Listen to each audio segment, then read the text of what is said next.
alangkah lebih baik mari kita buka pertemuan kita pada pagi hari ini dengan membaca basmalah bersama. Bismillahirrahmanirrahim. Yang kedua, mendengarkan lantunan ayat suci Al-Quran yang biasanya disampaikan oleh murid-murid kita, sekarang akan disampaikan oleh bidang Al-Quran LPP Al-Irsyad Al-Islami Purwokerto, karena anak-anak sedang libur gitu ya. Beliau adalah Ustadz Heri Saputra yang akan membacakan Quran surah At-Tahrim. Betul Ustaz? Surah At-Tahrim. Beliau ini kelihatannya masih muda, tapi memang sudah berkeluarga. Jadi senyumnya selalu terbuka gitu ya. Face-nya baby face, tapi ilmunya luar biasa dalam hal Al-Quran. Kepada Ustaz Heri Saputra kami persilakan. Baik, syukur Ustaz. Assalamualaikum warahmatullahi wabarakatuh.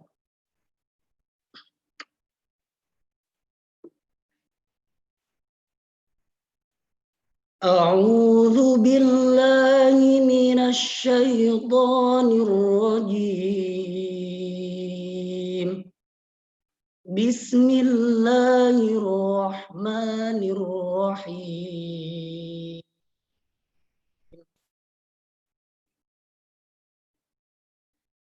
Ya ayyuhalladzina amanu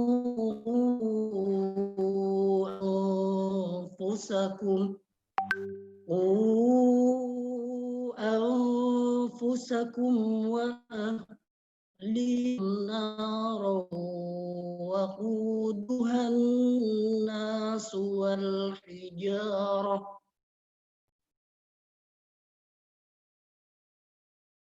والحجارة على ملأ غلاظ شداد لا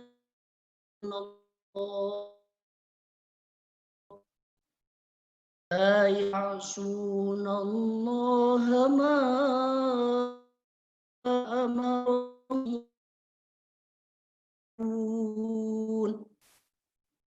لا يعصون الله ما أمرهم ويفعلون ما يؤمرون يا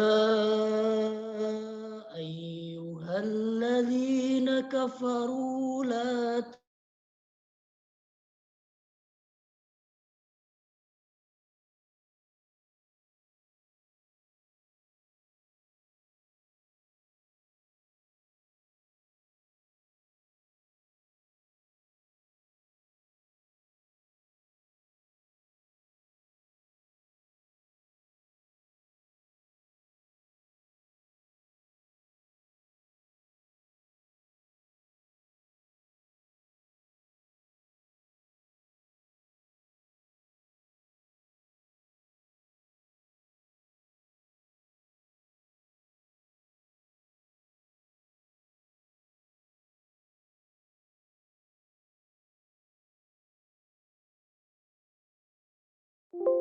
من تحتها الأنهار يوم لا يخزي الله النبي والذين آمنوا معه نورهم يسعى بين أيديهم وبأيمانهم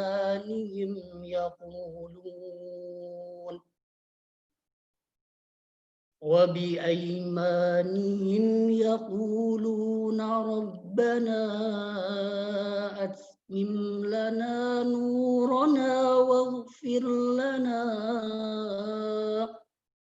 إنك على كل شيء قدير اللهم ارحمنا بالقرآن. Assalamualaikum warahmatullahi wabarakatuh. Waalaikumsalam warahmatullahi wabarakatuh. Jazakumullah khairul jaza kepada Ustaz Heri Saputra Semoga yang membaca dan yang mendengarkan mendapatkan pahala di sisi Allah Subhanahu wa taala. Yang kedua,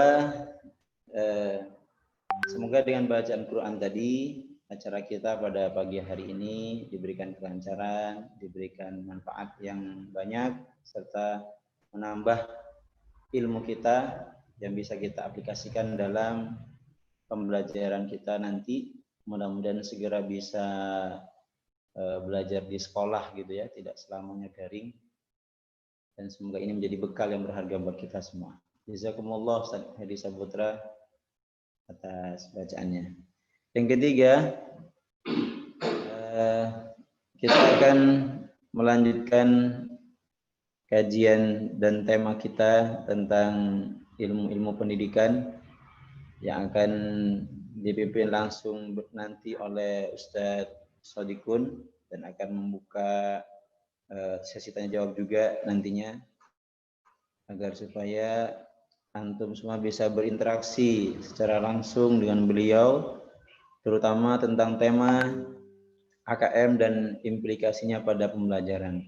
Tentu antum mungkin bertanya-tanya AKM itu apa, bagaimana bentuknya, serta manfaatnya apa dalam pembelajaran. Nanti akan dikupas tuntas oleh beliau, Ustaz Sodikun, dan nantinya beliau yang akan mempersilahkan antum untuk bertanya, kemudian memberikan tanggapan ataupun memberikan komentar setelah beliau menyampaikan materi ini. Kepada beliau, waktu dan tempat kami persilahkan.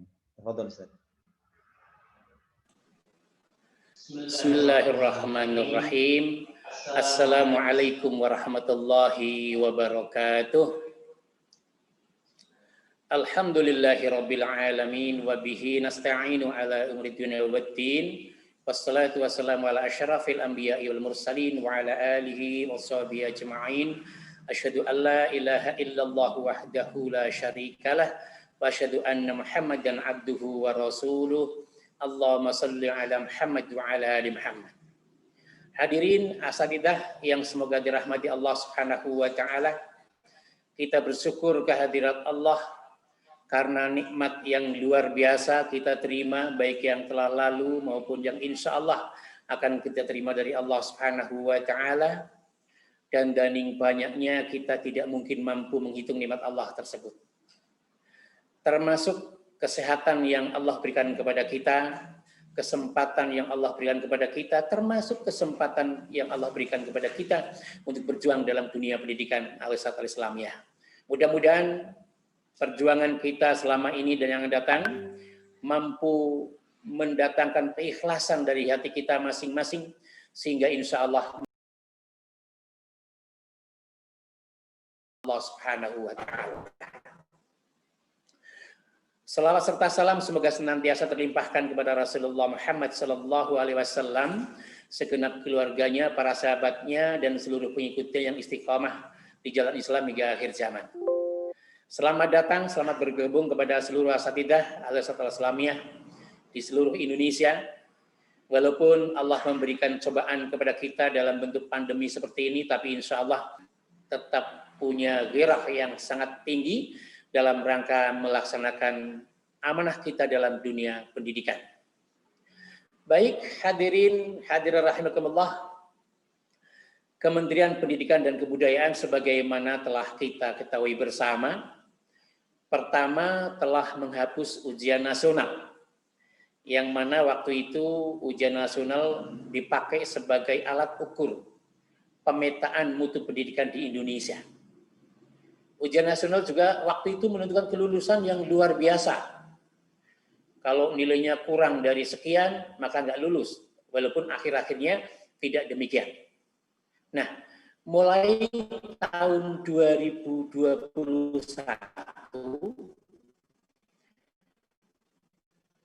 pemerintah menetapkan kebijakan baru, yaitu tentang asesmen nasional sedikit, kemudian karena ini virtual dan waktunya otomatis sangat mepet, kebetulan antum barangkali sudah ada yang libur karena pembagian rapat sudah dimulai atau sudah berlalu, barangkali juga masih ada yang di sekolah karena sekolah-sekolah kita ada yang pembagian rapotnya antara tanggal 21 sampai dengan 23. Yang jelas, mari kita senantiasa berdoa, semoga Allah Subhanahu wa taala senantiasa memberikan kemudahan kepada kita, utamanya lagi memberikan kesehatan, kekuatan iman kita kepada Allah Subhanahu wa taala. Baik, asatidzah, dalam hal ini tentang AKM. Apa itu AKM dan seterusnya? Mari kita awali pembahasan ini diawali dengan bukan AKM dulu ya, tapi kita pelajari asesmen nasional dulu. Apa asesmen nasional itu? Kan sudah tersebar berita asesmen nasional menggantikan UN, asesmen nasional dan lain-lain dan lain-lain. Nah, asatidzah, kita kupas satu persatu tentang asesmen nasional. Baik, apa itu asesmen nasional? Barangkali para kepala sekolah sudah pernah mengikuti rapat-rapat di Kementerian Pendidikan, di Dinas Pendidikan Provinsi atau Kabupaten atau di tingkat kecamatan dan sudah menerima dengan baik apa itu asesmen nasional. Hadirin rahimakumullah, materi ini saya ambil dari Pusmenjar Kemendikbud, Pusat Asesmen dan Pembelajaran Kementerian Pendidikan dan Kebudayaan. Jadi kalau antum ingin membuka lebih dalam, mempelajari lebih luas lagi tentang asesmen nasional dan AKM, ada baiknya membuka webnya Kemendikbud, utamanya di situsnya Pusmenjar, Pusat Asesmen dan Pembelajaran Kemendikbud. Nah, baik, kita cermati bersama-sama bahwa asesmen nasional adalah merupakan program penilaian terhadap mutu sekolah. Jadi mutu sekolah kita akan dilihat melalui instrumen penilaian. Dan siapa saja mengikuti? Sekolah, madrasah, dan program kesetaraan. Jadi nanti setiap sekolah wajib mengikuti asesmen nasional, akan kita perjelas di belakang. Nah, mutu satuan pendidikan dinilai berdasarkan dua hal. Jadi sekali lagi, ana ulang sedikit, asesmen nasional itu memang dilaksanakan secara nasional untuk menilai mutu setiap sekolah. Mutu itu dilihat dari mana? Yang pertama dari hasil belajar murid atau peserta didik. Nah, hasil belajar murid atau peserta didik itu ada dua hal. Yang pertama, mengenai keterampilan literasi numerasi, kemudian literasi membaca. Dan ini akan dinilai melalui AKM, Asesmen Kompetensi Minimum. Jadi untuk hasil belajar murid yang berupa pengetahuan akan dinilai melalui AKM. Apa yang dinilai? Itu adalah kemampuan atau kompetensi literasi membaca dan literasi numerasi. Kemudian yang kedua adalah karakter. Itu akan dinilai melalui survei karakter. Nah, asatidzah rahimakumullah, pertanyaannya kenapa sih AKM yang merupakan bagian dari asesmen nasional itu hanya menilai literasi numerasi kemudian karakter? Asatidzah rahimakumullah, sebagaimana kita telah ketahui bersama bahwa tujuan pendidikan, tujuan sekolah adalah pengembangan kompetensi peserta didik dan pendidikan karakter. Nah, karena sekolah kita sekolah Islam, maka sangat luar biasa ketika kita mengutamakan pendidikan akhlak atau karakter tanpa mengesampingkan pendidikan umum. Sebagaimana Rasulullah SAW mengatakan bahwa beliau diutus ke dunia ini adalah untuk memperbaiki akhlak. Nah, ini asatidz rahimahumullah, karena diutusnya Rasulullah ke dunia ini adalah untuk memperbaiki akhlak, maka sangat baik, sangat tepat ketika dalam pendidikan sekarang ini kita mengutamakan dan mengedepankan pendidikan akhlak. Karena apa? Kalau akhlak-akhlak anak-anak kita sudah baik, insya Allah yang lain akan mengikuti. Akan tetapi, walaupun pengetahuannya baik, pinter bahasa Inggris, matematika, kalau akhlaknya nggak baik, ya tetap nggak baik. Hancurlah semuanya. Tapi akhlak yang baik insya Allah bisa menghasilkan yang lain-lain lebih baik. Jadi sekali lagi saya mengajak antum semuanya, mari kita kedepankan pendidikan akhlak anak-anak kita. Walaupun pendidikan akhlak zaman sekarang Masya Allah beratnya luar biasa.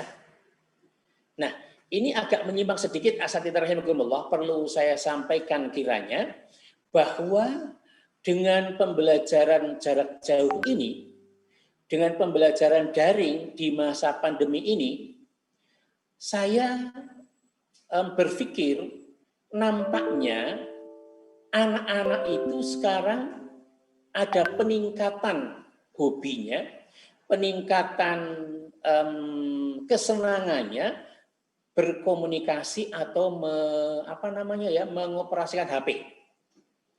Ya mohon maaf, bisa antum amati, antum cermati, khususnya untuk anak-anak kita sendiri ketika di rumah, mungkin ketika diskusi dengan para wali murid yang ada, sebelum masa pandemi, anak-anak kita, murid-murid kita, mungkin sehari berkomunikasi atau mengoperasikan HP itu hanya 1-2 jam. 2 jam itu mungkin sudah banyak secara umum. Karena HP-nya pinjam, dan lain sebagainya. Tapi di masa pandemi ini, Masya Allah, tidak sedikit orang-orang wali murid yang sengaja membelikan HP anak-anaknya dengan tujuan memperlancar proses pembelajaran. Itu positif, itu bagus. Tapi yang perlu kita waspadai adalah efek samping dari anak banyak mengoperasikan HP. Mohon maaf, yang tadinya nggak suka game, jadi suka game. Yang tadinya nggak suka nonton YouTube, jadi suka nonton YouTube. Yang tadinya nggak suka TikTokan, jadi suka TikTokan. Karena apa? Karena pegang HP lebih lama. Apalagi dibelikan HP oleh orang tuanya, kemudian orang tuanya sibuk bekerja, melengkapi wifi di rumah dengan kapasitas sangat baik, dengan tujuan agar pembelajaran itu sukses, tapi efek sampingnya kurang mendapat perhatian. Jadi, ajak antum semua untuk konsentrasi penuh dalam hal ini, karena bagaimanapun juga itu adalah kewajiban dan tanggung jawab kita untuk meningkatkan kemampuan anak-anak kita untuk mendidik karakter atau akhlak anak-anak kita. Baik asatidzah, kita kembali ke inti materi bahwa mutu pendidikan itu nanti melalui asesmen akan dinilai berdasarkan yang pertama hasil belajar peserta didik, yaitu melalui AKN dan survei karakter. Pesertanya siapa? Pesertanya adalah peserta didik. Nanti kita kupas satu persatu. Kemudian yang kedua, mutu satuan pendidikan itu diukur dari kualitas proses pembelajaran dan iklim satuan pendidikan. Jadi bukan hanya hasilnya yang disurvei atau diukur atau dinilai, tapi juga bagaimana proses pembelajarannya, bagaimana iklim sekolah yang ada, dan itu semua yang mendukung mutu pembelajaran. Dan ini dinilai melalui survei lingkungan belajar. Jadi asesmen nasional itu sasarannya bukan hanya murid, tapi murid, guru, dan kepala sekolah. Itu tentang asesmen nasional sedikit, Ustadz sekalian. Kemudian pesertanya siapa? Pesertanya adalah seluruh satuan pendidikan di tingkat dasar dan menengah, termasuk pendidikan kesetaraan. Jadi setiap sekolah SD, MI, SMP, MTS, SMA, SMA, SMK itu semuanya wajib mengikuti asesmen nasional. Wajib. Termasuk yang wajib adalah pendidikan kesetaraan yang kita telah tahu semua. Nah, asatidz rahimakumullah, tentang kepesertaan ini bagaimana? Tentang kepesertaan ini untuk AKM dan survei karakter itu diikuti oleh sebagian peserta didik. Jadi walaupun setiap sekolah ikut semua tanpa kecuali, dari tiap sekolah yang mengikuti adalah sebagian peserta didik. Itu pun hanya dari kelas 5 SDMI, kelas 8 SMP MTS, dan kelas 11 SMA, MA, SMK. Nah, sudah seperti itu masih diambil sampel lagi ya Satida. Untuk SD atau MI kelas 5 itu maksimal diikuti oleh 30 peserta tiap sekolah. Jadi kalau murid antum kelas 5 itu ada 50, nanti yang diikut sertakan hanya 30. Walaupun muridnya nanti 150, yang disertakan hanya 30 peserta didik untuk SD dan MI. Nah, untuk SMP, MTS, dan SMA, MA, SMK, kelas 11, itu maksimal 45 murid. Jadi, kalau SDMI 30 peserta didik, kalau SMP dan SMA, kelas 8 dan kelas 11, itu maksimal 45 peserta didik. Nah, asatidz rahimakumullah, bagaimana kalau murid kelas 5-nya nggak sampai 30 misalnya? Misalnya murid kelas 5-nya hanya 25. Berarti menurut kebijakan Kemendikbud menjadi peserta semua. Jadi kalau kurang dari batas maksimal untuk SDMI 30, kemudian SMP ke atas 45, itu semua peserta didik kelas yang terkait mengikuti sebagai peserta asesmen nasional. Nah, jadi sekali lagi ketika murid-murid kita kurang dari 30 yang SDMI, kurang dari 45 otomatis yang SMP SMA otomatis semuanya menjadi peserta. Kemudian pemilihannya bagaimana? Pemilihannya itu dipilih secara acak oleh Kemendikbud. Jadi Kemendikbud sudah punya data nih, data kelas 5, kelas 8, kelas 11, itu Kemendikbud akan memilih secara acak peserta didik sebagai calon peserta asesmen nasional. Jadi kita tidak bisa mengajukan yang pinter-pinter saja, nggak bisa. Kita tidak bisa mengajukan yang kreatif-kreatif saja, nggak bisa. Karena akan dipilih secara acak. Nah, itu.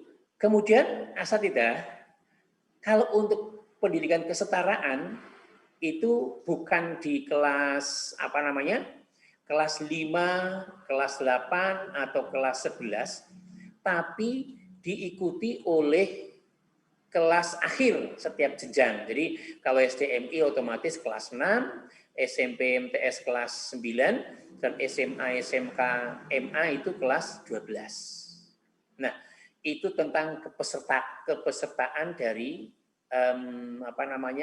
murid atau peserta didik. Nah, asatidzah, terus pertanyaannya lagi, kalau begitu kelulusannya bagaimana? Kelulusan anak-anak kita itu nanti akan kita bahas berikutnya. Kemudian asatidzah, yang pertama tadi adalah AKM. Kemudian di samping AKM ada juga tadi survei karakter. Kemudian berikutnya ada survei lingkungan belajar yang diikuti oleh kepala sekolah dan guru. Pertanyaannya adalah gini, kalau setiap sekolah wajib mengikuti asesmen nasional, kemudian anak-anak itu perwakilan, bagaimana kalau kepala sekolah dan guru? Kalau kepala sekolah dan guru semuanya wajib mengikuti. Jadi semuanya wajib mengikuti survei lingkungan belajar. Nah, itu sedikit gambaran tentang pesertanya. Nah, asatidzah, kan banyak tersiar berita, tersiar kabar bahwa peran asesmen nasional itu menggantikan UN. Nah, asatidzah, asesmen nasional tidak menggantikan peran UN dalam mengevaluasi prestasi atau hasil belajar murid secara individu. Beda dengan UN. Kalau UN itu adalah mengukur prestasi hasil belajar murid secara individu. Makanya si fulan nilai ujian nasional sekian, rata-rata IPA sekian, matematika sekian. Nah, asesmen nasional tidak mengukur, tidak menggantikan peran UN dalam mengevaluasi peserta didik secara individu. Tidak. Akan tetapi, asesmen nasional menggantikan peran UN sebagai sumber informasi. Nah, jadi asesmen nasional itu menggantikan peran UN sebagai sumber informasi untuk memetakan mutu sekolah dan mengevaluasi sistem pendidikan. Jadi, apakah sistem pendidikan di Indonesia sudah baik atau belum? Itu salah satunya melalui asesmen nasional. Nah, jadi nanti sekolah-sekolah kita ketika dipetakan melalui asesmen nasional itu, di mana nilai atau mutu sekolah kita yang secara umum akan menggambarkan mutu sekolah secara nasional. Jadi sekali lagi, asesmen nasional tidak menggantikan peran UN dalam mengevaluasi prestasi murid secara individu, tapi menggantikan peran UN sebagai sumber informasi untuk memetakan dan mengevaluasi mutu sistem pendidikan. Jadi memang dalam hal ini sangat jauh. Dan ini bisa dikatakan bahwa asesmen nasional itu adalah untuk tujuan akhirnya adalah untuk mengevaluasi sistem pendidikan. Untuk memotret dan memetakan mutu sekolah-sekolah yang ada. Dan itu tidak membedakan antara sekolah negeri, sekolah swasta, intinya setiap satuan pendidikan itu wajib mengikuti asesmen nasional, walaupun muridnya itu adalah perwakilan yang dipilih secara acak oleh Kementerian Pendidikan dan Kebudayaan. Baik, seterusnya asatidzah. Sekarang instrumennya. Nah, instrumen untuk asesmen nasional itu yang pertama adalah AKM. Asesmen kompetensi minimum. Yang mana dalam AKM ini dilaksanakan untuk mengukur kemampuan atau kompetensi peserta didik terkait dengan literasi membaca dan literasi matematika. Nah, asatidzah rahimakumullah, sebagaimana kita ketahui yang namanya keterampilan literasi kan banyak ya. Ada literasi membaca, literasi matematika, literasi sains, literasi budaya, dan yang lain-lain ada 8 literasi dasar. Kenapa? Dari 8 literasi dasar yang diteskan dalam asesmen kompetensi minimal itu hanya 2, yaitu membaca dan literasi matematika. Kalau dari sumber yang saya ketahui, untuk tahun 2021 ada 2 kemampuan literasi peserta didik yang akan diukur, yaitu membaca dan literasi matematika. Bisa jadi tahun-tahun ke depan, bisa jadi yang kita nggak tahu, 8 kemampuan literasi akan diukur semua, tapi untuk tahun 2021 literasi yang diukur adalah literasi membaca dan numerasi. Kenapa? Nah, ini asatidah. Kedua literasi tersebut itu sangat dibutuhkan dan sangat mendasar diperlukan oleh semua peserta didik. Jadi menurut teori, menurut apa yang diungkapkan oleh Kemendikbud, bahwa kedua literasi, membaca dan numerasi, itu merupakan kompetensi yang sangat mendasar, yang sangat diperlukan oleh semua murid. Sehingga murid itu bisa menyelesaikan permasalahan hidup sehari-hari, bisa menghadapi tantangan hidup, harapannya seperti itu. Nah, maka sekali lagi yang diteskan adalah membaca dan numerasi. Nah, untuk itu kita mesti melihat apa iya, dan nanti kita lihat ke belakang.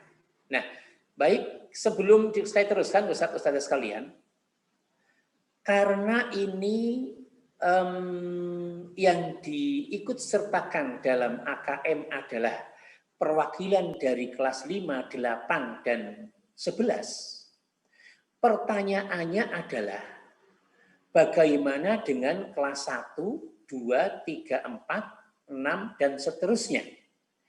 Asatidzah rahimakumullah, untuk dapat mengerjakan soal-soal AKM dengan baik, proses pembelajarannya pun harus mengarah ke sana. Jadi, kalau proses pembelajaran di kelas 1, kelas 2, dan seterusnya itu seperti sekarang, kemungkinan anak bisa mengerjakan AKM itu dengan baik itu kecil. Maka Kemendikbud sudah menerbitkan juga contoh-contoh soal AKM untuk kelas 1, kelas 2, kelas 3, dan seterusnya.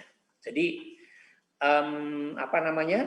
kita mesti membiasakan anak untuk biasa menyelesaikan permasalahan-permasalahan. Nah, asatidzah, kemudian yang kedua, instrumen AKM, instrumen asesmen nasional adalah survei karakter.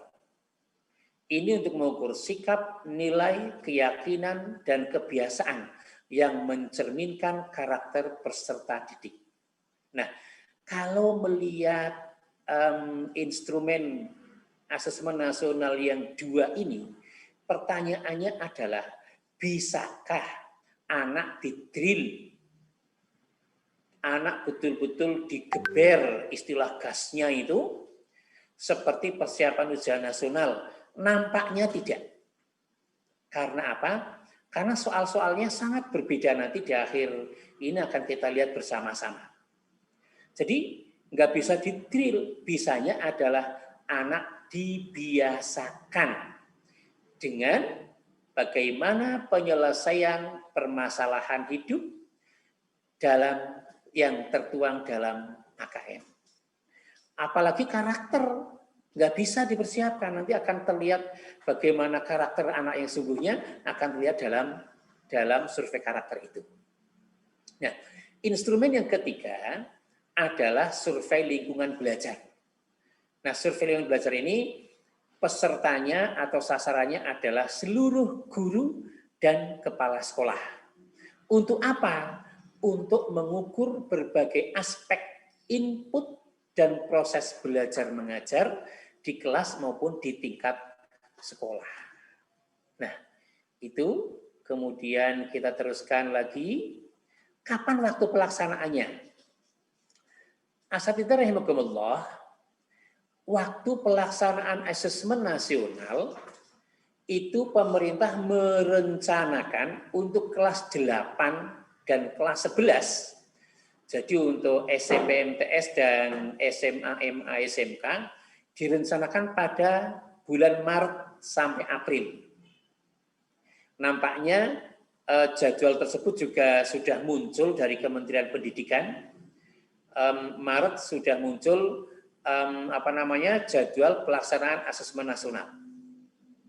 Kemudian untuk kelas 5 SDMI, insya Allah pemerintah merencanakan pada bulan Agustus 2021. Nah, pertanyaannya adalah, kenapa, ini berbalik ke belakang sedikit lagi, kenapa yang ikut asesmen nasional dalam hal ini peserta didik adalah AKM dan survei karakter itu kelas 5 dan kelas 8 serta kelas 11. Kenapa bukan kelas akhir? Asatidzah rahimakumullah, sebagaimana di depan sudah saya sampaikan bahwa tujuannya adalah untuk memperbaiki sistem pendidikan yang ada. Jadi dari hasil AKM, dari hasil survei karakter, dari hasil survei lingkungan sekolah, ketika dilaksanakan di kelas 5, kelas 11, itu sekolah masih punya kesempatan 1 tahun lagi untuk memperbaiki proses pembelajaran yang dialami dan diperoleh oleh anak didik kita. Jadi umumnya hasil AKM dan survei karakter kelas 5 masih kurang baik. Nah, waktu 1 tahun minimal untuk mengadakan perbaikan. Sehingga harapan lulusannya itu insya Allah minimal ya, walaupun nggak ideal lah ya, lebih baik daripada sebelumnya. Nah, asatidzah, sebagaimana tadi disampaikan bahwa bulan Maret, April adalah pelaksanaan asesmen nasional untuk SMP, SMA, kemudian Agustus itu SDMI. Nah, asesmen nasional akan dilaksanakan 2 hari. Jadi sangat beda dengan ujian nasional.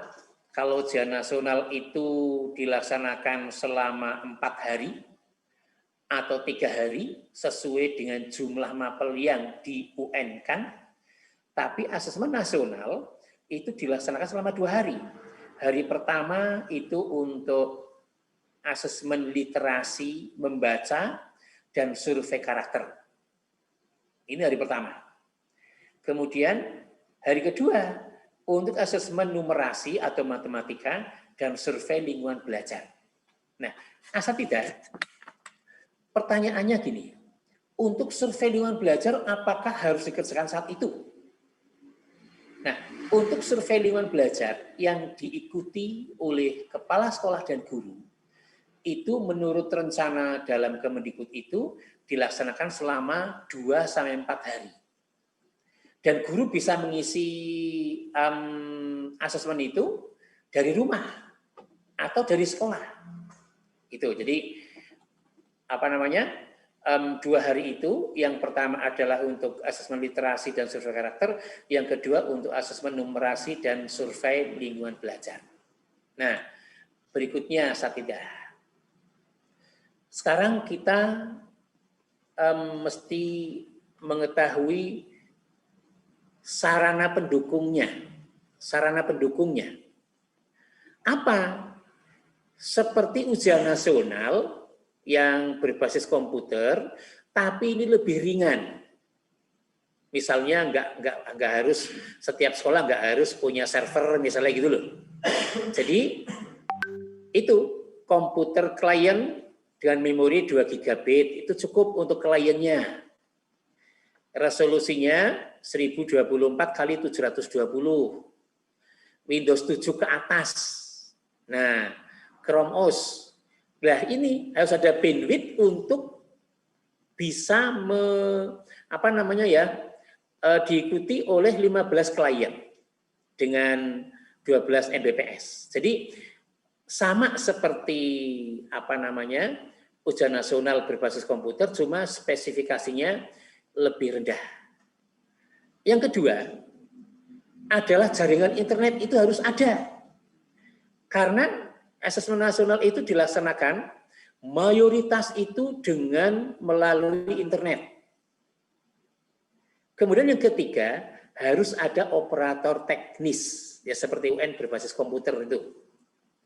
Pertanyaannya adalah, bagaimana kalau sekolah itu belum memiliki sarana pendukung tersebut?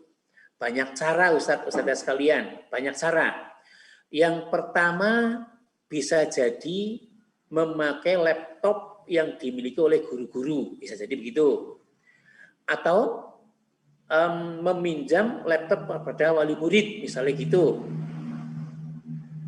Atau jurus terakhir, bisa numpang ke sekolah-sekolah lain yang punya labcom dan jaringan internet yang baik. Jadi tidak harus sekolah buru-buru membeli, padahal anggarannya itu yang untuk itu belum ada. Tapi itu yang penting ada. Masalah pengadanya pakai laptop guru, pakai laptop pinjam wali murid, atau numpang di sekolah lain. Seperti dulu-dulu kan ketika ujian nasional begitu, Ustaz. Ketika ujian nasional semuanya berbasis komputer, banyak SD yang SMP, MTS yang nginduk ke SMK, SMP tertentu nginduk ke SMP yang lain, dan lain sebagainya. Jadi ini minimal yang disediakan oleh sekolah untuk mengikuti asesmen nasional. Dan lebih jelasnya nanti kalau sudah ada sosialisasi dari pemerintah, dalam hal ini adalah Kementerian Pendidikan dan Kebudayaan. Nah, itu adalah tentang sarana pendukung. Nah, asatidzah, untuk asesmen nasional ini, pertanyaannya adalah, apa kaitannya dengan kurikulum? Nanti kita akan bahas di AKM-nya. Nah, sekarang kita sudah membahas sedikit tentang asesmen nasional. Selanjutnya, kita sedikit akan sampaikan AKM, asesmen kompetensi minimum. Sebagaimana tadi sudah saya sampaikan secara singkat bahwa AKM atau asesmen kompetensi minimum adalah bagian dari asesmen nasional. Kenapa bagian? Itu karena asesmen nasional itu ada 3 AKM, survei karakter, dan survei lingkungan sekolah. Nah, kita sekarang sedikit pelajari tentang asesmen kompetensi minimum atau minimum. Nah, dalam teori-teori atau konsep-konsep yang telah disebarkan oleh Pusmenjak, Kementerian Pendidikan dan Kebudayaan, kita ketahui bahwa AKM merupakan penilaian kompetensi mendasar yang dilakukan oleh semua murid untuk mampu mengembangkan kapasitas diri dan berpartisipasi positif pada masyarakat. Jadi harapannya dengan AKM ini akan muncul kemandirian, muncul kreativitas, dan sebagainya. Karena apa? Sudah di asesmen, diukur, kemudian diadakan proses pembelajaran berikutnya. Jadi kompetensi yang mendasar nanti akan kita kupas satu persatu. Kompetensi yang mendasar itu seperti tadi saya sampaikan, itu membaca dan matematika. Jadi numerasi dan literasi membaca. Kemudian kompetensi yang dinilai apa saja? Nah, Yang pertama, keterampilan berpikir logis sistematis. Jadi, dalam proses pembelajaran, murid-murid kita, peserta didik kita, anak-anak kita, itu selalu dikembangkan keterampilan berpikir logis matematis. Jadi, tidak asal-asalan, ya, tapi betul-betul logis serta sistematis. Tidak asal parsial dan sebagainya gitu ya. Kemudian yang kedua, yang dinilai apa? Keterampilan bernalar menggunakan konsep dan pengetahuan yang telah dipelajari. Kemudian ketiga, keterampilan memilah dan mengolah informasi. Nah, asatidzah rahimakumullah, kalau di sini ada pertanyaan lagi. Apa hubungannya antara AKM dengan kurikulum? Pasti ada hubungannya. Kalau kurikulum itu memuat berbagai materi, memuat berbagai konsep, memuat berbagai konten, itu kurikulum. Dan anak dengan kurikulum, misalnya kurikulum 2013 misalnya, melalui kurikulum anak mengetahui banyak hal, bisa mengerjakan soal matematika, bisa membaca dengan baik dan benar dan sebagainya. Nah, konsep-konsep, konten-konten, pengetahuan-pengetahuan yang dipelajari dalam kurikulum itu akan mendasari asesmen kompetensi minimum.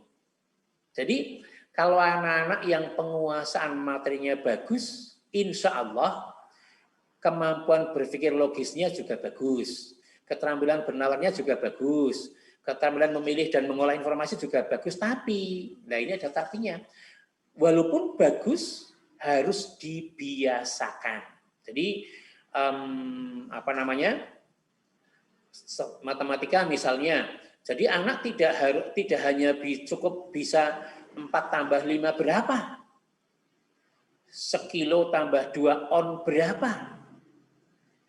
2 kilometer ditambah 2 hektometer berapa? Bukan hanya bisa itu. Akan tetapi, peserta didik mampu menggunakan data itu dalam memecahkan masalah dalam kehidupan sehari-hari. Itu dalam kaitannya dengan matematika misalnya. Terus dalam kaitannya dengan literasi membaca, harapannya itu peserta didik itu mampu menggunakan informasi dalam bacaan sehingga anak itu bisa mengambil keputusan dengan tepat. Nah, ini permasalahannya adalah, ini permasalahan yang saya sampaikan, permasalahan umum yang dialami hampir semua anak. Apa itu? Anak zaman sekarang malas membaca. Iya nggak Ustaz ya? Malas membaca. Nanti anak itu akan bahasa Banyumasnya gedadapan gitu ya. Kelabakan ketika anak itu sudah duduk di bangku kuliah. Karena di bangku kuliah itu anak mau nggak mau harus rajin baca. Tapi kalau anak-anak SD, SMP, SMA itu secara umum malas membaca sekarang. Nah ini hambatan kita yang harus kita kita hadapi bersama untuk dicarikan solusinya. Bagaimana caranya supaya anak-anak kita tidak lagi malas membaca. Nah, asatidzah, nah ini yang dimaksud literasi membaca adalah kemampuan untuk satu memahami. Nah, barangkali dulu asatidzah itu masih ingat baik yang sekolah di SPG atau di FKIP mungkin ada materi yang membahas tentang membaca, menulis permulaan. Itu untuk kelas 1 SD misalnya. Terus ada membaca pemahaman.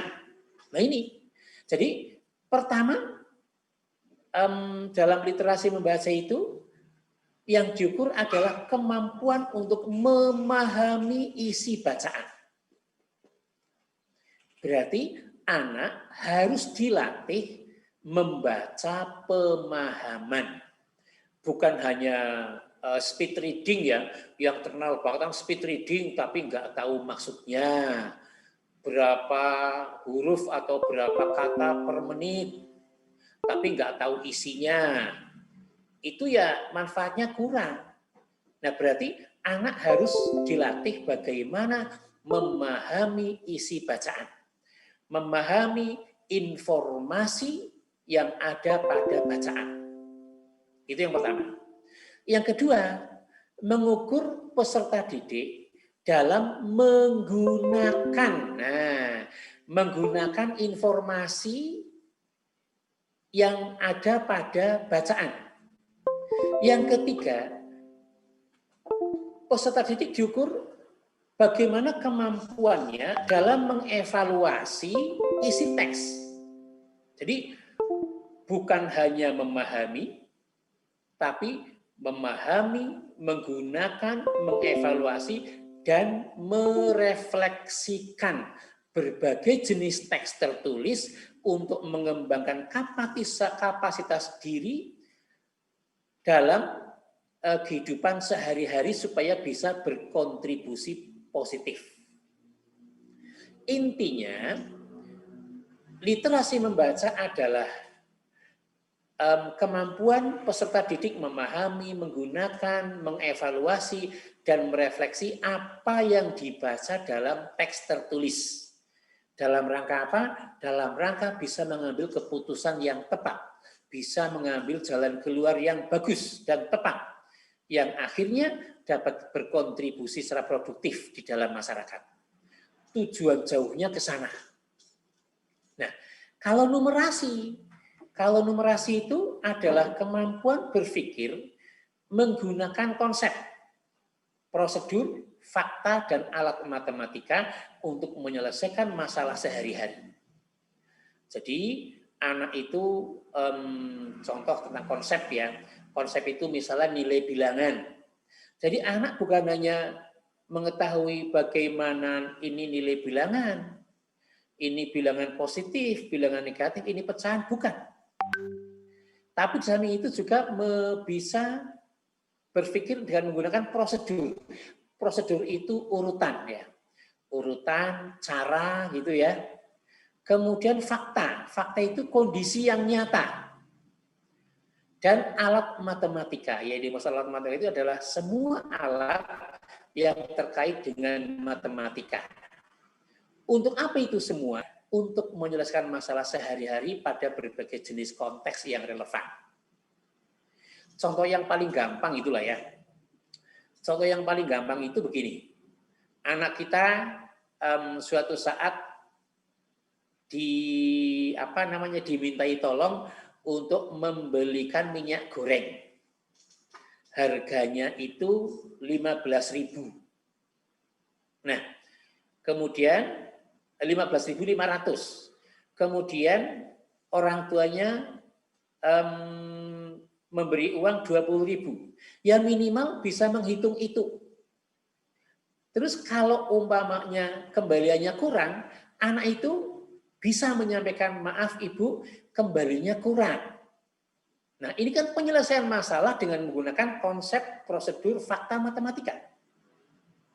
Kalau lebih pengembaliannya, maaf ibu, bapak, ini kembaliannya seharusnya 4.500, ini 6.500, kelebihan 1.000. Maksud saya, minimal anak bisa, ini contoh yang paling minimal menyelesaikan dalam kehidupan sehari-hari.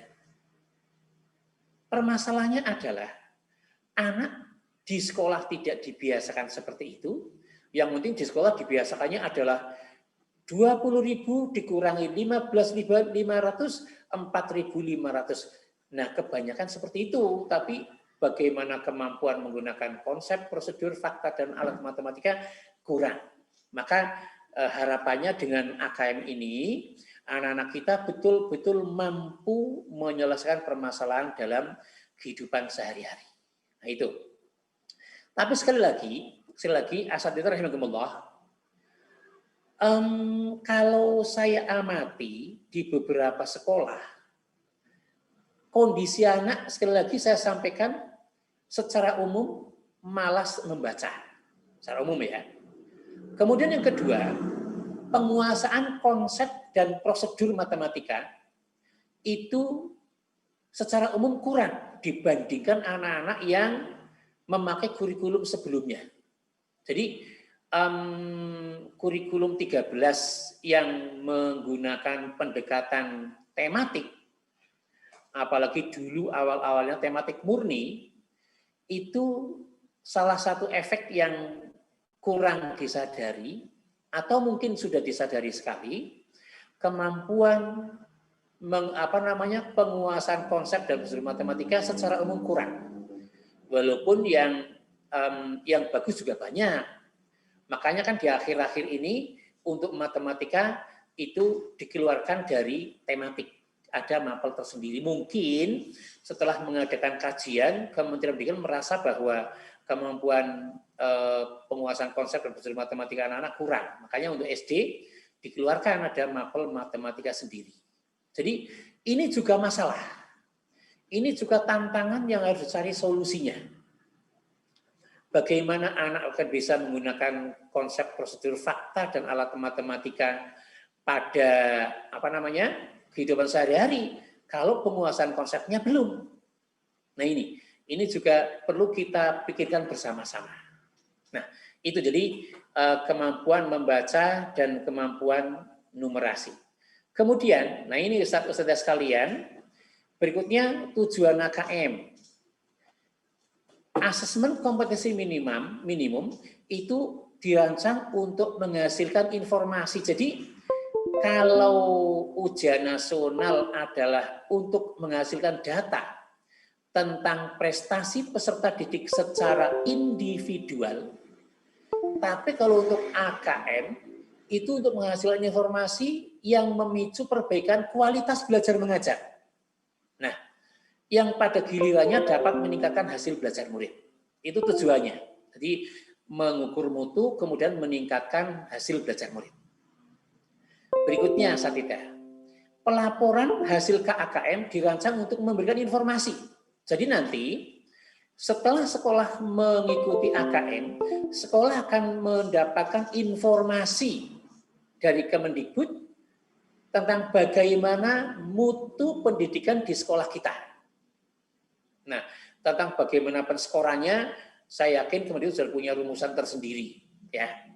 Kemudian, dari hasil AKM itu, diharapkan dapat dimanfaatkan oleh guru untuk berbagai mata pelajaran. Nanti akan saya sampaikan di belakang ya. Jadi, walaupun AKM-nya hanya meliputi literasi membaca dan literasi matematika, ini dapat digunakan untuk menyusun strategi pembelajaran yang efektif untuk mata pelajaran yang lain, seperti IPS, IPA, olahraga, memasak, dan lain sebagainya.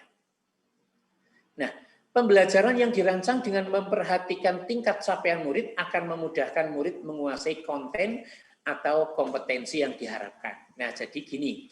Jadi singkatnya, yang pertama adalah konten mata pelajaran. Itu dipelajari melalui materi-materi yang ada pada kurikulum. Kemudian anak mengikuti kompetensi asesmen kompetensi minimum, yaitu literasi, membaca, dan numerasi. Hasilnya itu untuk menguasai konten berikutnya. Jadi kalau anak itu, peserta didik itu memiliki kompetensi yang baik, kompetensi yang mendasar tadi, maka insya Allah murid itu akan mudah untuk menguasai konten mata pelajaran yang lain. Ini kenapa ini perlu dilakukan menurut Kemendikbud seperti itu. Nah, sekarang ini komponen AKM, komponen asesmen kompetensi minimum. Yang pertama adalah konten. Untuk literasi membaca, itu ada 2 konten, yaitu teks yang merupakan informasi dan teks fiksi. Kalau teks yang informasi itu tujuannya apa? Memberikan fakta, memberikan data, dan informasi dalam rangka pengembangan wawasan serta ilmu pengetahuan. Jadi teks itu isinya informasi. Nah, informasi yang diinformasikan apa? Ada fakta, data, dan lain-lain. Tujuannya apa? Untuk mengembangkan wawasan peserta didik. Mengembangkan pengetahuan peserta didik. Nah itu. Kemudian teks yang kedua fiksi. Nah kalau fiksi itu kan jelas karangan lah ya.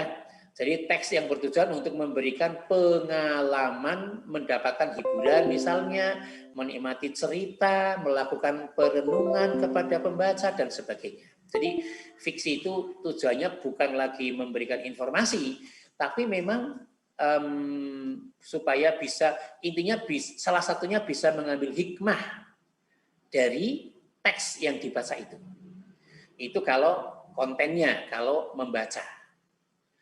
Kemudian konten untuk numerasi, bilangan. Ya, seperti matematika ya biasa itu. Ada meliput representasi, urutan, operasi, beragam jenis bilangan, itu bilangan. Tapi di sini juga ada konten pengukuran dan geometri. Ada mengenal bangun datar, mengenal volume, dan lain sebagainya. Nah, peserta didik itu diharapkan mampu menggunakan konsep dari konten itu untuk mengatasi, menyelesaikan permasalahan hidup sehari-hari. Kemudian data dan ketidakpastian. Nah, itu meliputi pemahaman, interpretasi, serta penyajian data maupun peluang. Loh, kok matematika itu ada ketidakpastian? Ya iya, wong yang namanya peluang itu kan sesuatu yang belum pasti. Itu. Kemudian aljabar. Jadi kalau konten untuk numerasi itu kontennya sama dengan muatan kurikulum. Kemudian berikutnya proses kognitif. Nah ini, jadi kalau untuk literasi membaca, proses kognitifnya, yang mana proses kognitif itu akan dialami oleh peserta didik ketika mengikuti proses pembelajaran. Yang pertama, dengan membaca, anak itu diharapkan mampu menemukan informasi. Jadi mencari, mengakses, serta menemukan informasi yang tersurat dalam wacana. Itu proses kognitifnya. Yang kedua, mampu menginterpretasi dan integrasi. Artinya, itu memahami informasi yang ada, terus memadukan interpretasi antar bagian teks untuk menghasilkan inferensi. Jadi intinya bisa bukan hanya menemukan informasi, tapi mampu menginterpretasi dan mengintegrasikan dengan informasi dari yang lain. Yang ketiga, proses kognitifnya adalah evaluasi dan refleksi. Nah, jadi menilai kredibilitas, bacaan ini bacaan yang baik, bacaan ini bacaan yang buruk, bacaan ini betul-betul fiksi, bacaan ini adalah memberikan informasi tentang kejadian yang nyata.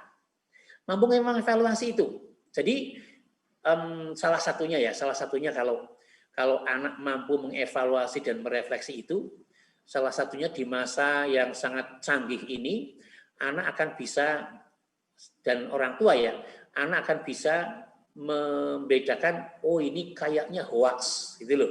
Oh ini kayaknya fakta, dan lain sebagainya.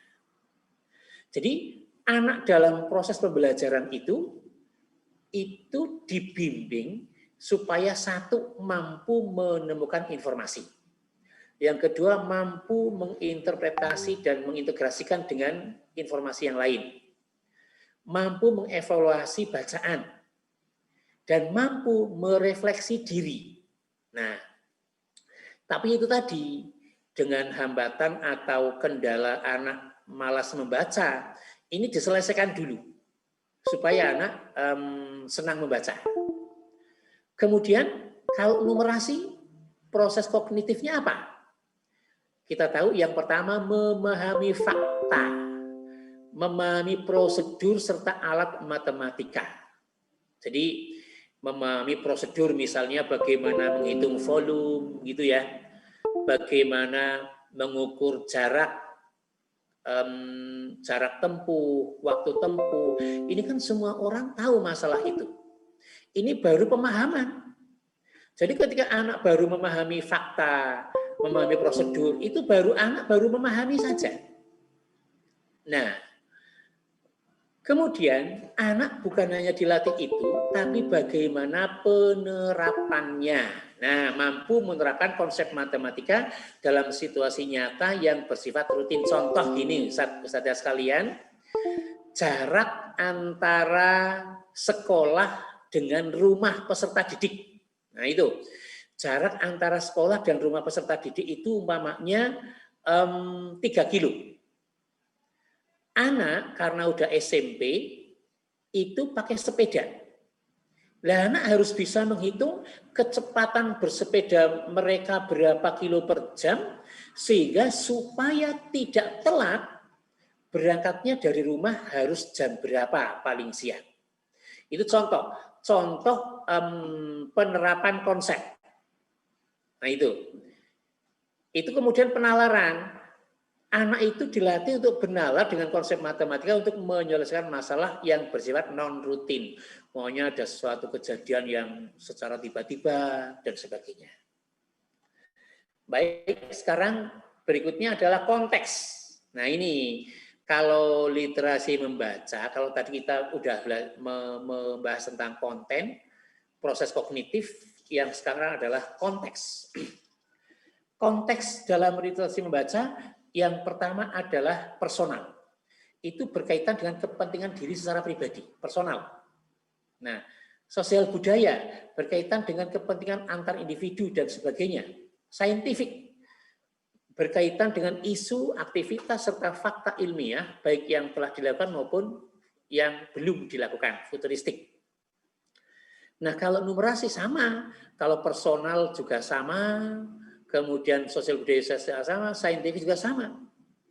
Nah, apa kaitannya antara matematika dan saintifik? Ya sangat, contoh fisika, kimia, dan sebagainya. Jadi itu komponen AKM. Dan mohon maaf saya penjelasannya agak cepat gitu ya, karena materinya cukup banyak. Kemudian, nah ini sekarang ini penting Ustaz sekalian. Laporan hasil AKM. Kita ingat, kalau laporan hasil ujian nasional, itu bentuknya adalah skor. Anak 40 misalnya, matematikanya 9 sekian, rata-rata sekian, ranking sekian, dan sebagainya.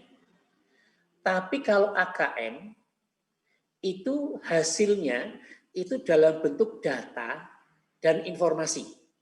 Jadi, nanti sekolah setelah mengikuti asesmen nasional, termasuk di dalamnya AKM, akan menerima laporan dalam 4 kelompok yang menggambarkan tingkat kompetensi untuk peserta didik.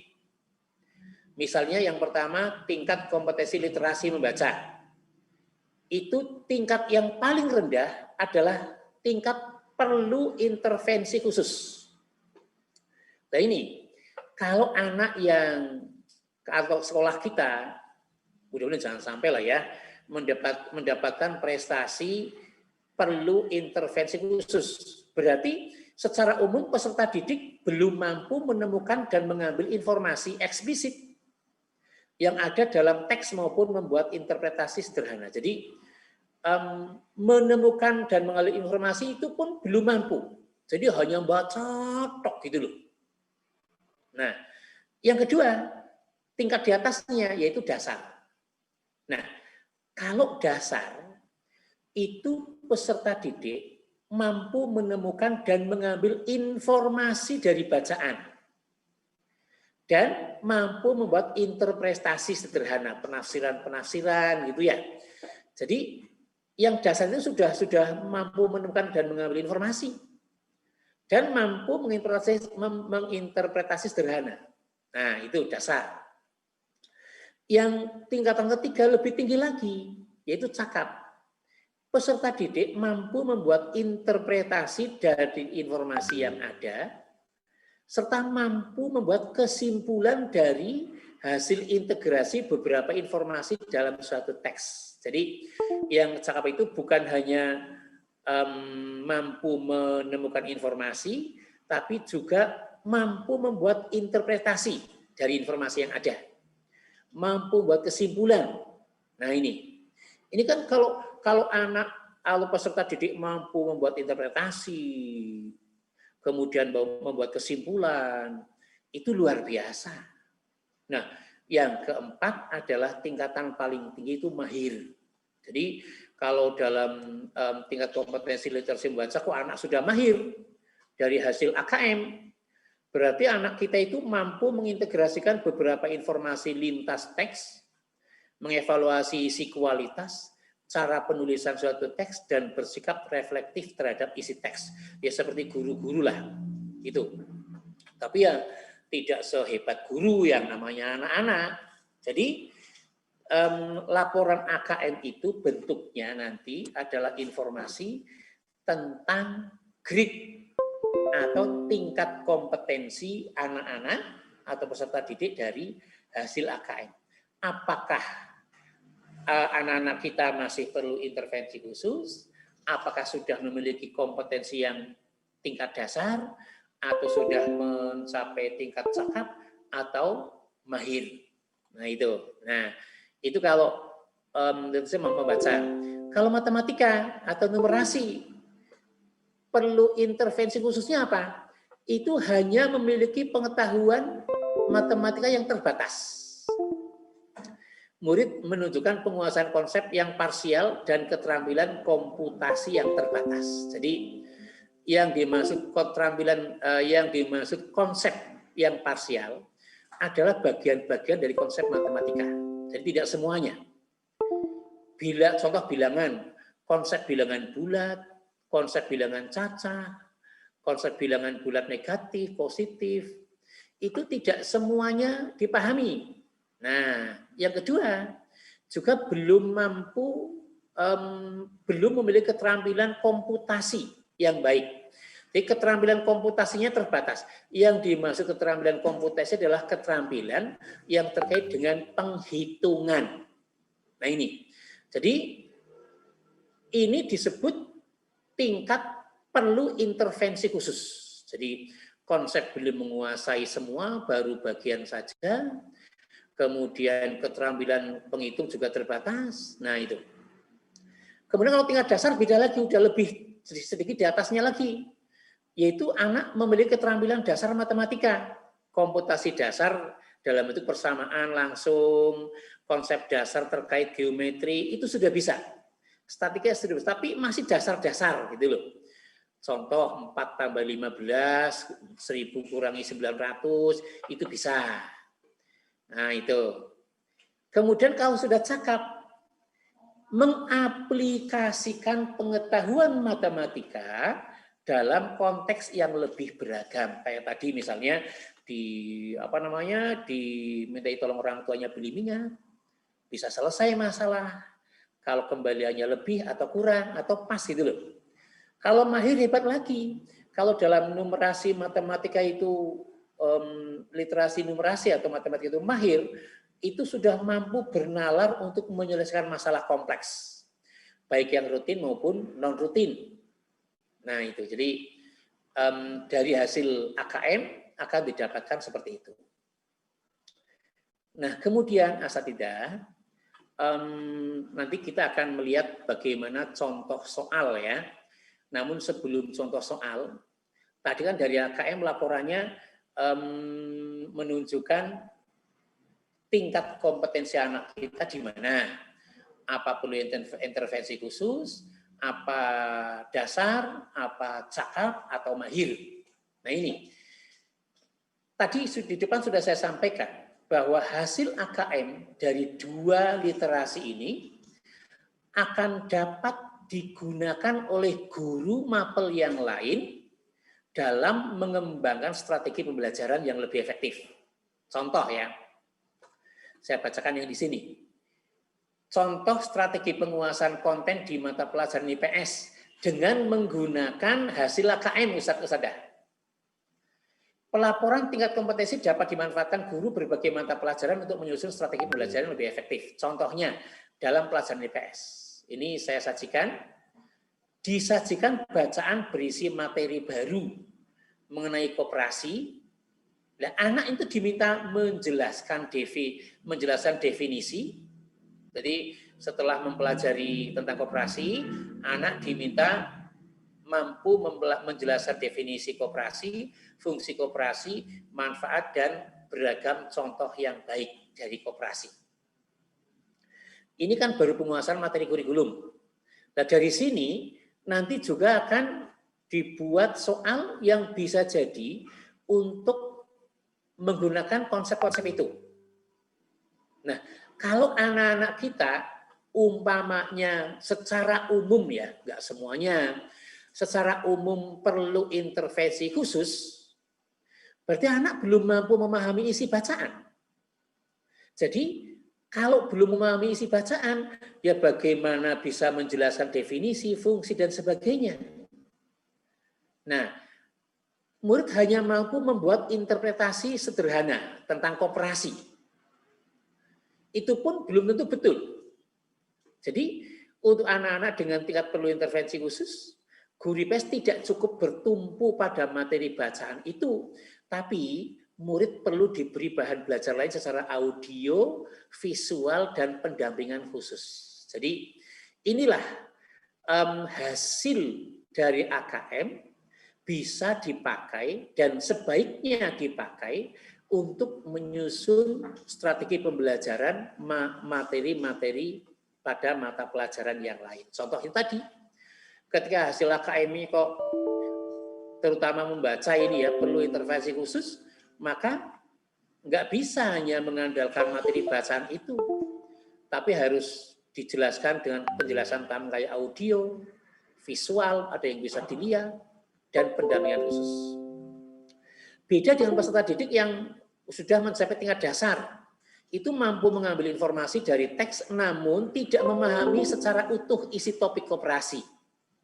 Nah, murid dapat diberi sumber belajar pendamping dalam bentuk catatan singkat. Nah, contoh ada kesimpulan, ada catatan singkat yang anak itu bisa memahami dengan kesimpulan dan catatan singkat itu.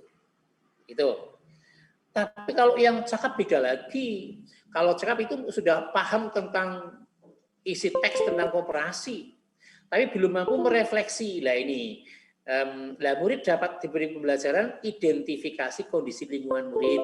Nah ini untuk merefleksikan pengetahuan yang ada di teks tentang koperasi, murid dirangsang untuk mempelajari, untuk mengidentifikasi kondisi lingkungan masyarakat. Kemudian mengaitkan antara fungsi koperasi, manfaat koperasi, itu nanti akhirnya anak bisa merefleksikan pengetahuan.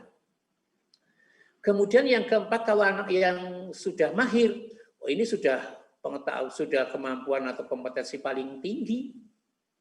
Anak sudah mampu memahami isi bacaan dan merefleksikan kegunaan koperasi. Dan guru dapat melakukan pembelajaran dengan cara, kalau dalam dulu mungkin pengayaan misalnya, atau menyusun beragam strategi pemanfaatan koperasi misalnya. Nah, ini contoh dalam IPS ya. Sekarang dalam contoh umpamanya fisika. Guru fisika itu melakukan aktivitas percobaan dan murid akan melakukan pencatatan data, penyajian data, melakukan interpretasi, serta menarik kesimpulan hasil percobaan.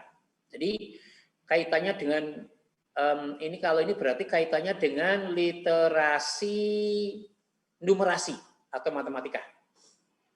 Jadi melakukan percobaan, murid akan mencatat data, menyajikan data, melakukan interpretasi, menarik kesimpulan. Kalau anak-anak yang perlu intervensi khusus, itu penguasaan konsep matematika masih sangat minimal. Jadi anak yang kemampuan masih dalam taraf perlu intervensi khusus, penguasaan konsep matematika sangat minimal. Murid ini perlu didampingi mulai dari pencatatan data, serta dilakukan diskusi untuk memvalidasi hasil pencatatan data. Jadi tidak dibiarkan. Diajak diskusi, pendampingan, gitu. Karena ini adalah proses untuk belajar. Proses untuk pembelajaran. Itu. Kemudian diskusi dapat dilakukan dengan teman yang kompetensi numerasinya cukup ataupun mahir. Jadi di sini ada tutor sebaya itu lebih baik. Nah, kemudian yang kedua, kalau kemampuan peserta di tingkat dasar itu sudah menguasai konsep dasar, namun masih kesulitan untuk menerapkan dalam situasi yang relevan. Nah, murid perlu diberi contoh dan seterusnya. Ini kalau cakap bagaimana, kalau mahir seperti apa. Jadi ini sekali lagi numerasi hasil AKM literasi numerasi akan bisa digunakan untuk mengembangkan strategi pembelajaran yang lain. Nah, ini sedikit nanti supaya lebih ada gambaran akan saya sampaikan contoh soal AKM Ustadz, gitu ya. Ini akan saya jadikan contoh soal AKM. Saya share dulu. Nah, ini.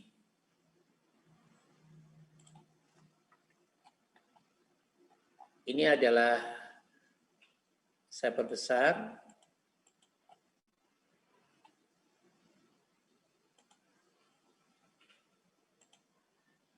Nah, ini.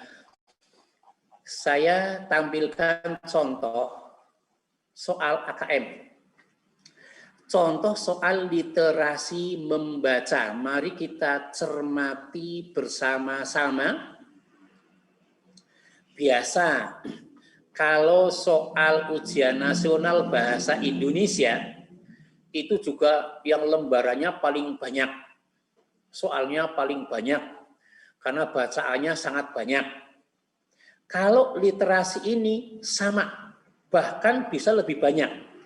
Cuma soalnya yang ditanyakan dalam soal akan berbeda dengan apabila ujian nasional. Contoh ini saya bacakan secara pelan-pelan.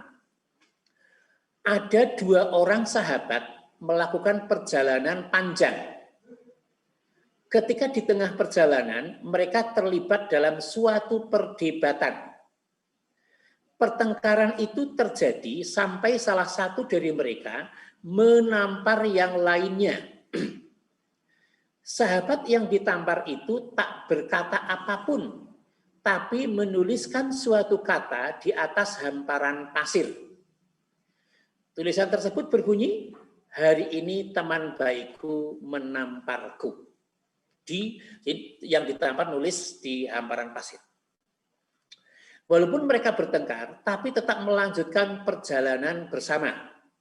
Saat di perjalanan, mereka menemukan sebuah sumber air dan memutuskan untuk mandi. Namun malang nasib teman yang ditampar tadi, ia tergelincir dan hampir tenggelam di dalam. Nah, hampir tenggelam di dalam sumber air. Melihat itu, tentu saja teman yang menampar tadi menolongnya dan ia pun selamat. Hari ini teman baikku menyelamatkan nyawaku. Ukirannya pada sebuah batu. Jadi, yang satu itu, yang pertama menulis di hamparan pasir, yang kedua menulis di batu. Nah, ini berarti kan cerita fiksi. Teman yang telah menampar dan menyelamatkan nyawanya tadi bertanya, menampar dan menyelamatkan nyawanya. Mengapa saat aku menyakitimu, kamu menulis di atas pasir? Sedangkan saat aku membantu, kamu mengukirnya di atas batu. Kemudian ia menjawab, karena menulis di atas pasir mudah terhapus oleh sapuan angin. Sedangkan mengukir di atas batu tidak mudah hilang oleh terpaan angin kencang sekalipun. Ini berarti kalau dilihat dari sisi konten, ini merupakan cerita fiksi, bukan informasi. Nah, sekarang ini soalnya Ustadz, kita cermati ya. Tentukan setiap pernyataan berikut sesuai dengan isi teks atau tidak. Contoh, perjalanan kedua sahabat kemungkinan melewati padang pasir. Nah ini, perjalanan kedua sahabat kemungkinan, di sini ada kata kemungkinan melewati padang pasir. Nah, anak itu bisa bisa menyatakan pernyataan itu sesuai atau tidak kalau sudah memahami bacaan. Jadi sudah bisa menggali informasi. Jadi yang ditanyakan bukan lagi apa judul bacaan tadi, siapa tokoh dalam cerita di atas, bukan lagi ditanyakan siapa tokoh, apa judulnya, terjadi di mana, bukan. Tapi memahami teks, memahami isi teks. Nah, yang kedua orang tetap bersahabat dalam kondisi marah maupun susah. Sesuai atau tidak. Yang ketiga, pesan yang baik dituliskan di atas pasir, pesan yang buruk dituliskan di atas batu. Nah, ini semua anak bisa menulis sesuai atau tidak, itu kalau sudah memahami bacaan. Oke, baik, Asatidz. Sebelum saya teruskan, ingin saya sampaikan ini bentuk soalnya ya. Sebelum kita teruskan, saya lupa. Jadi bentuk soal AKM itu ada 5 bentuk, Ustadz. Nanti ada 5 bentuk. Yang pertama pilihan ganda, itu biasa pilihan ganda. Jadi anak memilih salah satu misalnya. Tapi ada juga soal yang sifatnya pilihan ganda kompleks. Yang dimaksud pilihan ganda kompleks adalah anak diminta menjawab pertanyaan dari pilihan-pilihan jawaban dan itu dapat memilih lebih dari satu jawaban benar. Jadi dalam satu soal pilihannya A, B, C, D, E bisa jadi jawaban yang benar lebih dari satu. Bisa 2, bisa 3, itu. Ini pilihan ganda kompleks. Kemudian bisa menjodohkan, bisa isian singkat, bisa uraian, bisa juga dalam bentuk seperti angket seperti ini. Jadi anak menjawabnya dengan memberi tanda checklist misalnya, bisa juga seperti itu. Nah ini soal, berarti kan yang pertama itu adalah menggali pemahaman peserta didik akan isi bacaan. Yang kedua, ini Ustadz sekalian, pilihlah pesan-pesan yang merupakan simpulan dari isi teks. Jadi anak itu diminta menyimpulkan dari isi teks. Yang pertama, jangan mengingat kesalahan orang lain terlalu lama. Yang kedua, pertemanan sejati akan terbentuk setelah melewati masa perkelahian. Yang ketiga, persahabatan memerlukan sikap memaafkan dan membalas kebaikan.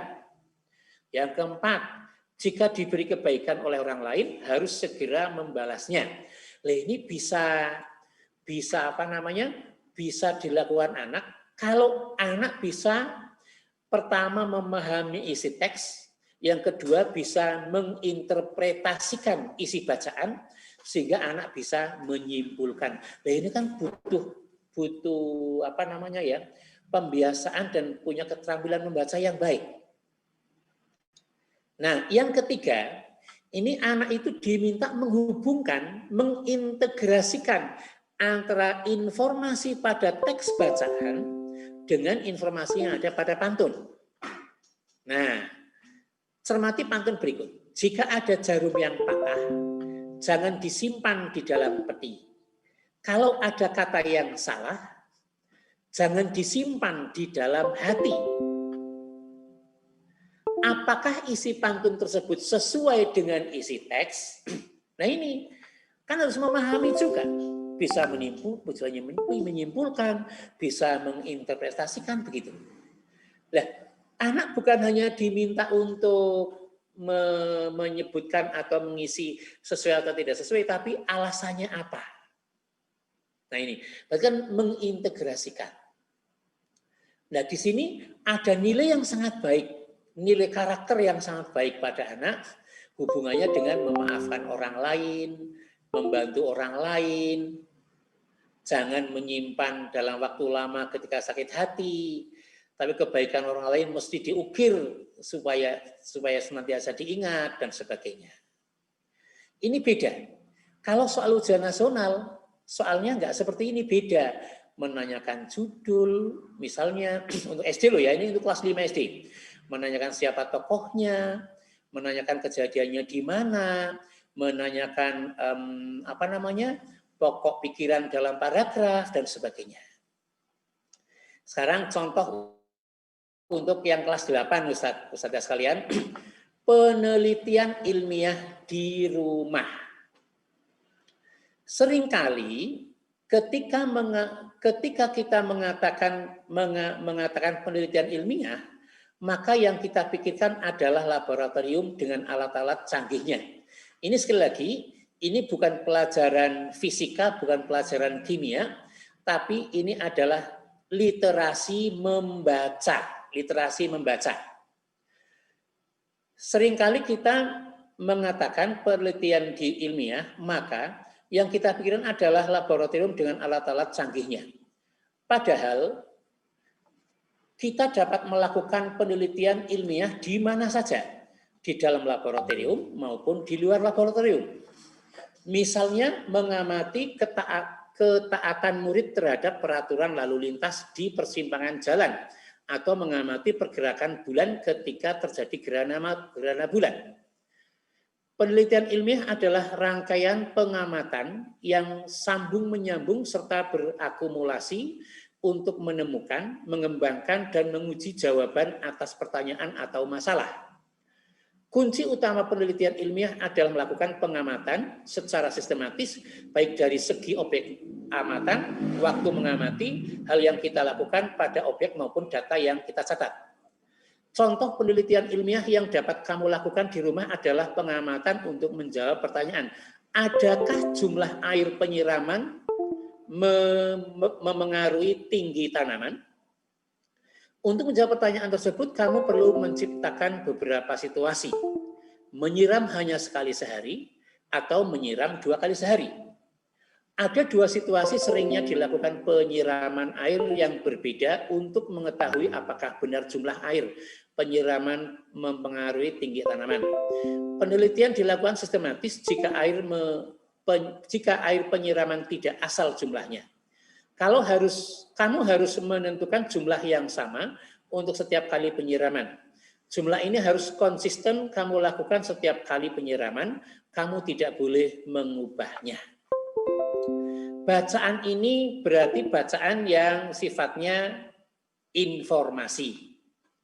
Kemudian sistematis objek serta perlakuan terhadap objek.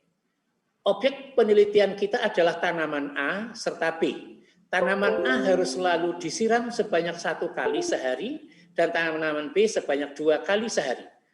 Kamu tidak boleh secara asal menukar perlakuan penyiraman terhadap tanaman A dengan B.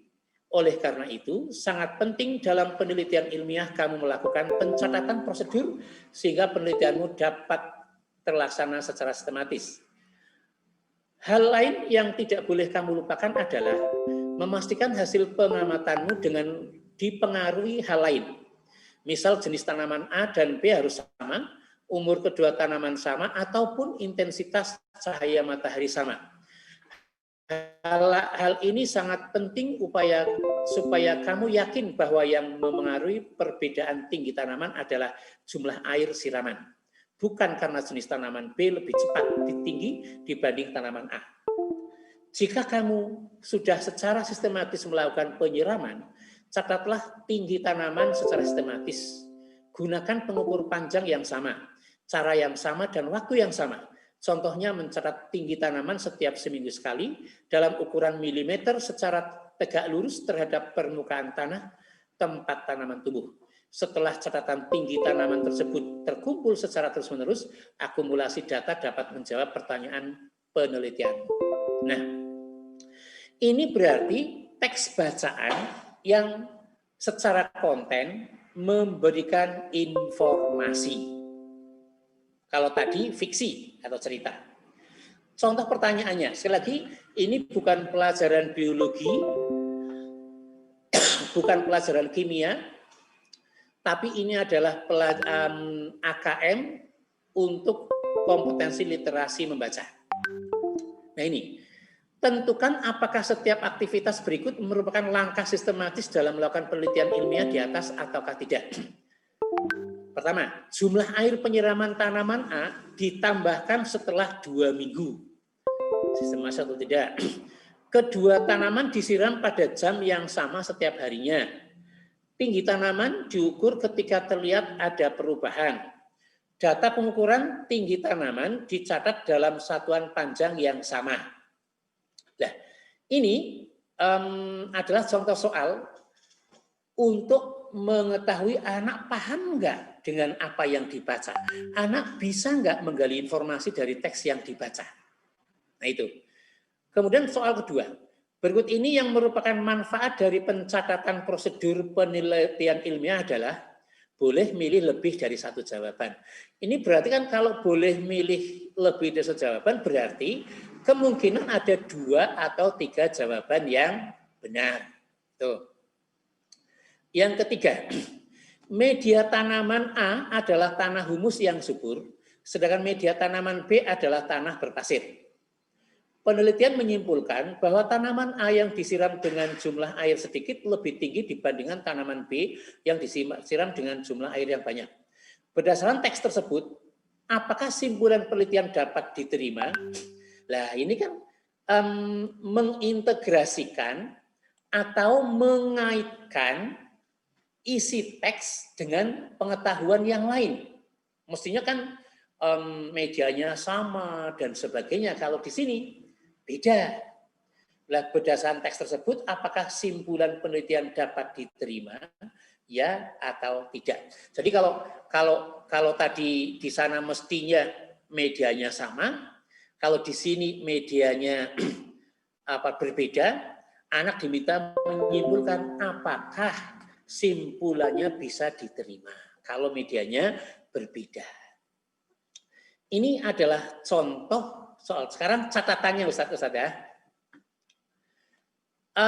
Teks AKM terdiri atas teks informasi dan teks fiksi. Contoh yang tadi di kelas 5 itu adalah fiksi, kelas 8 adalah informasi. Ini adalah catatan yang harus kita perhatikan. Yang kedua, teks AKM disajikan lebih utuh dengan gambar ilustrasi yang kuat, sehingga disampaikan lebih komprehensif. Contoh tadi, ketika di kelas 5 menulis di atas hamparan pasir, ada gambar hamparan pasir. Menulis dari batu, disajikan gambar batu yang ditulisi, misalnya itu loh. Berikutnya, stimulus teks AKM bertujuan sebagai sarana menilai kompetensi dan sekaligus menginspirasi. Sebagai contoh, teks soal kelas 5 itu memuat pesan moral yang mendalam yang tadi sudah saya sampaikan di depan. Jadi tentang soal ini tadi teksnya ya yang di atas, yang ini soalnya. Soal pada AKM mengukur kemampuan murid tidak hanya sampai pada level memahami, namun mampu merefleksi isi teks. Nah, murid tidak hanya dapat memahami isi teks, namun juga mampu merefleksikan pengalamannya dengan hal lain di luar teks. Nah itu, jadi ini adalah contoh soal tadi untuk AKM literasi membaca. Bisa dibayangkan ketika AKM nanti dilakukan, anak itu akan mendapatkan bacaan yang sangat banyak. Nah, terus gini, jumlah soalnya berapa? Nah ini jumlah soalnya berapa? Kalau yang saya baca itu, setahu saya, kalau untuk SD jumlah soalnya baik literasi membaca maupun numerasi itu 30 soal. 30 soal.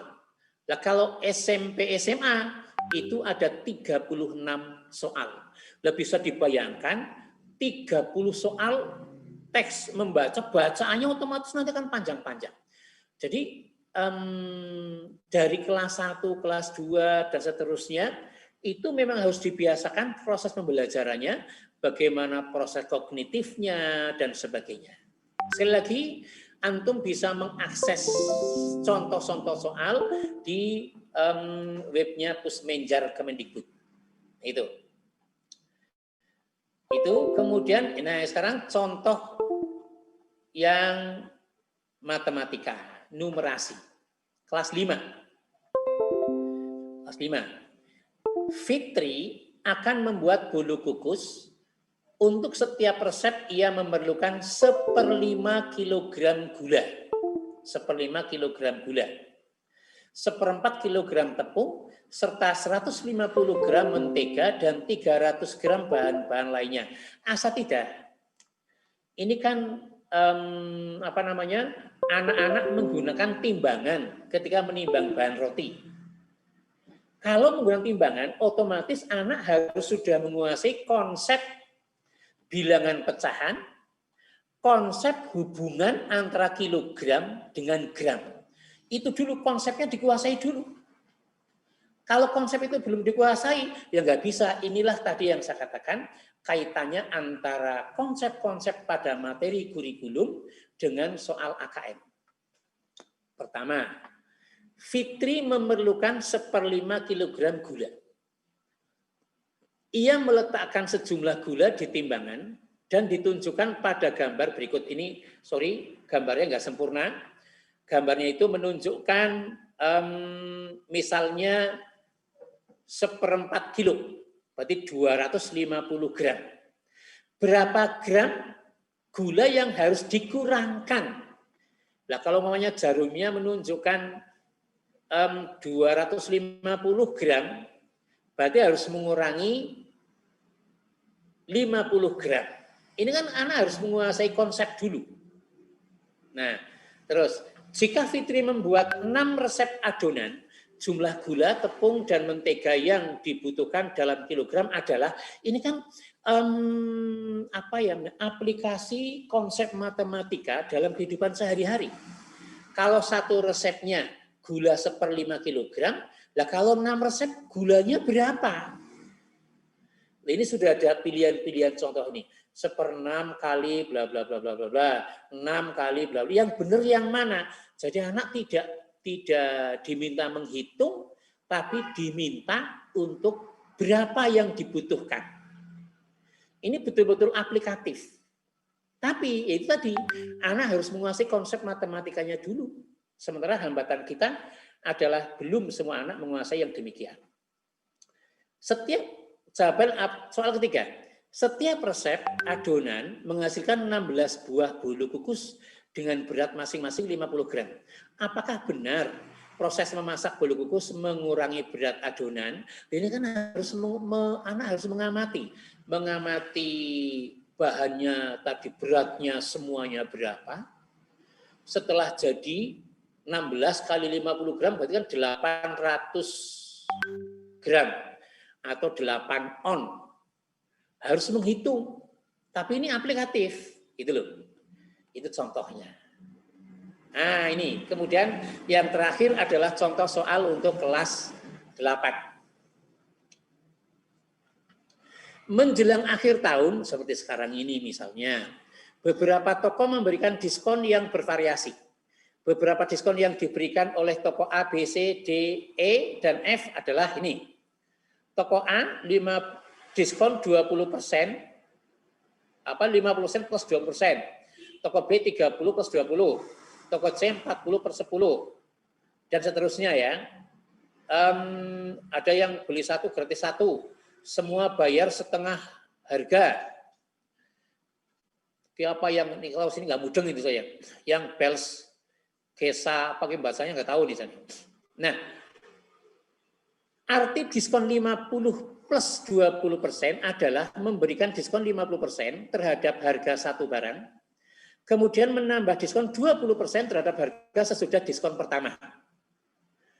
Misal harga suatu barang 100.000, maka harga sesudah diskon 50% adalah 100.000 dikurangi 50% dari 100.000 sama dengan 100 kurangi 50 sama dengan 50. Ini adalah setelah diskon pertama. Harga sesudah diskon ditambah 20% adalah 50.000 kurangi 20% dari 50.000. Berarti 50.000 kurangi 10.000, berarti harga terakhir adalah 40.000. Kan betul, anak tidak diminta menghitung, tapi memang sudah disajikan datanya.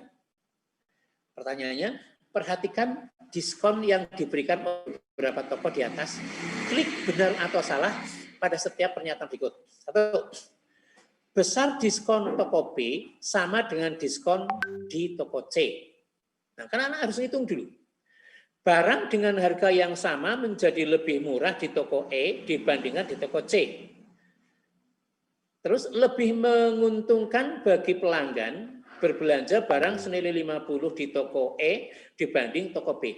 Ini tujuannya apa? Setelah memahami bagaimana data matematika, bagaimana prosedur matematika, bagaimana alat matematika mereka ketahui, anak itu akan bisa menyimpulkan berarti kita lebih menguntungkan kalau belanja di toko mana. Ini kan penerapan. Ini yang dimaksud menyelesaikan masalah sehari-hari. Klik ya atau tidak, kemudian ketikkan penjelasanmu. Beni memiliki uang 100.000, ia ingin membeli kemeja di toko E seharga 200.000. Ternyata kemejanya sudah tidak tersedia di toko E. Teman Beni memberi informasi bahwa kemeja yang Beni inginkan dijual juga di toko F dengan harga yang sama. Apakah Beni dapat membeli kemeja yang diinginkannya dari toko F? Jelaskan alasan. Jadi ini adalah soal urean. Jadi ini harus paham semua. Dan ini sekali lagi soal matematika seperti ini adalah agar peserta didik mampu menerapkan konsep matematika, konten matematika, data dalam kehidupan sehari-hari. Jadi itu asatidzah selama 2 jam kurang saya berbicara terus. Alhamdulillah, mudah-mudahan belum puas, mudah-mudahan belum jelas. Karena kalau antum belum jelas, saya yakin akan mencari referensi-referensi berikutnya. Silakan barangkali ada yang ingin ditanyakan, Ustadz sekalian. Kalau saya mampu jawab, akan saya jawab. Kalau tidak, akan saya cari informasi lebih dahulu. Dipersilakan Ustadz, masih ada waktu 4 menit ya. Masih ada waktu 4 menit. Oke, baik. Kalau sekiranya tidak ada yang bertanya, waktu 4-3 menit ini saya pakai untuk penutup. Intinya, asatidzah. Ke depan, insya Allah kita akan mengikuti apa yang disebut dengan asesmen nasional yang wajib diikuti oleh semua satuan pendidikan dari SD, MI sampai SMA, MA, SMK. Nah, asesmen pendidikan itu tujuannya adalah untuk memetakan dan memotret mutu sekolah. Dan yang perlu kita persiapkan adalah proses kognitif yang kita gelar dalam proses pembelajaran. Jadi intinya, anak harus dibiasakan untuk mengerjakan soal-soal yang terkait dengan kehidupan nyata, seperti soal-soal yang tadi kami contohkan sedikit. Baik, itu yang bisa saya sampaikan. Selamat berjuang, kita berdoa semuanya, mudah-mudahan Allah Subhanahu wa Ta'ala cepat mengangkat musibah pandemi ini, sehingga kita insya Allah bisa segera melaksanakan amanah kita dalam dunia pendidikan dengan baik, dan Allah memberikan kesabaran kepada kita, memberikan kesehatan kepada kita, bukan hanya kesehatan kepada kita masing-masing, tapi kesehatan kepada kita, suami, istri kita, anak-anak kita, keluarga kita, saudara-saudara kita, tetangga-tetangga kita, dan semuanya. Kurang lebihnya mohon maaf. Billahi taufiq wal hidayah. Assalamualaikum warahmatullahi wabarakatuh.